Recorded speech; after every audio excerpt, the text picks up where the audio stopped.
সুপ্রিয় দর্শক বন্ধুরা, আসসালামু আলাইকুম। দর্শক বন্ধুরা, আছি পেঁয়াজের রাজধানী পাবনায় এবং ঈদকে সামনে রেখে দর্শক পেঁয়াজের বাজার হুড়হুড় করে বাড়ছে। ব্যাপারী কি বলছে, ক্রেতা কি বলছে, বাড়ার সম্ভাবনা আছে কি নেই, দর্শক সেই বিষয়ে কথা বলবো। আমরা সরাসরি আছি পেঁয়াজের পাইকারি আড়ত। আড়তের নাম কি ভাই এটা?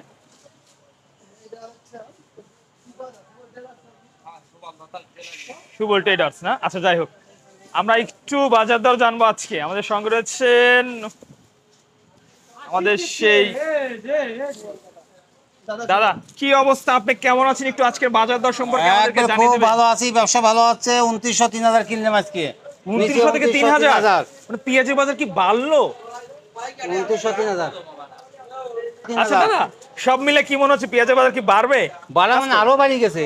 আরো বাড়ছে? হ্যাঁ, কালকে 27 28 আজ 29। কালকে তো 2900 ইয়া ছিল, আমারটা আজকে 27 ছিল। হ্যাঁ 27 ছিল, আজ 29 কিলো। 2900, হ্যাঁ, সর্বোচ্চ বাজার নাকি 2900 3100 আজকে দেখলাম। হ্যাঁ, 3100 আছে, এটা ঢাকা লাগা কিনছে। হ্যাঁ হ্যাঁ, 35 3600। আচ্ছা, সামনে কি সম্ভাবনা দেখছেন দাদা? বাজার টানের লক্ষণ, ঢিলে লক্ষণ নাই। টান টান উত্তেজনা। উত্তেজনা। দর্শক, টান টান উত্তেজনা নিয়ে পেঁয়াজের বাজার বাড়ছে। দাদা, এই যে পেঁয়াজটা আপনি দিবেন, কোথায় দিবেন? জামালপুরে নাকি? না, হ্যাঁ, জামালপুরে সব জামালপুরে। জামালপুরে কত টাকা খরচ পড়বে প্রতি কেজিতে? এতে খরচ পড়বে 3.5 টাকা 4 টাকা কেজিতে। 3.5 থেকে 4 টাকা প্রতি কেজিতে খরচ পড়বে। যদি আপনি 2900 কেনেন, সেক্ষেত্রে কিন্তু 3100 পড়ে গেল বাজার না?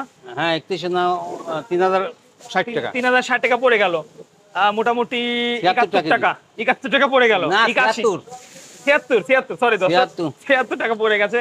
এবং আপনারা জানেন যে 1 টাকা 2 টাকা লাভ হলে কিন্তু ব্যাপারীরা ছেড়ে দেয় পেঁয়াজ। 8 আনা লাভ হলে দিয়ে দেন। ওই খুচরা বাজারে হয়তো একটু বেশি বিক্রি করে। দর্শক বন্ধুরা, যেমনটি আমরা কিন্তু আপনাদেরকে জানিয়ে দিচ্ছিলাম।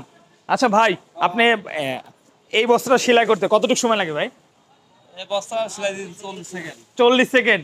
40 সেকেন্ডে কিন্তু এই পেঁয়াজের বস্তা সেলাই দিয়ে দিচ্ছে। দর্শক দেখতে পাচ্ছেন কি হাতের কাজ, ভারী এক্সপিরিয়েন্সটা কি।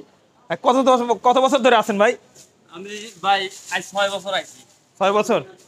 আচ্ছা দর্শক, আপনারা বস্তার সেলাইটা দেখুন। আমরা কিছু তথ্য আপনাদেরকে জানিয়ে রাখি। প্রিয় দর্শক, আপনারা জানেন যে ভারত থেকে পেঁয়াজের বন্ধের ঘোষণার পর দাম বেড়েছিল, আবার পেঁয়াজ দিল, দাম কমলো। এখন ভারতের পেঁয়াজের দাম কমায় দর্শক বন্ধুরা, কিন্তু দাম বাড়ায় দেশের পেঁয়াজের দামটা মোটামুটি বেড়েছে। তবে ইন্ডিয়ান থেকে পেঁয়াজ আনা হচ্ছে না। এর মূল কারণ হচ্ছে ভারতের পেঁয়াজের দামটা বেশি রয়েছে প্রিয় দর্শক বন্ধুরা। এবং ঈদকে সামনে রেখে পেঁয়াজের বাজার কিন্তু বেড়েই চলছে। আমরা সর্বশেষ বাজার দ্বারা আপনাদেরকে পাবনার ঐতিহ্যবাহী বনগ্রাম মিয়াপুর পেঁয়াজ মার্কেট থেকে জানিয়ে দিলাম। যে যেখান থেকে দেখছেন সবাইকে ধন্যবাদ জানাচ্ছি এবং শেষ করছি আজকের ভিডিও। প্রিয় দর্শক বন্ধুরা, ভালো থাকবেন, সুস্থ থাকবেন এবং পরবর্তী এই ধরনের ভিডিও পেতে চাইলে আমাদের চ্যানেলটি সাবস্ক্রাইব করে রাখবেন। কারণ প্রতিনিয়ত কিন্তু আমরা পাবনার বিভিন্ন হাট থেকে পেঁয়াজের বাজার দর আপডেট আপনাদেরকে দিয়ে থাকি।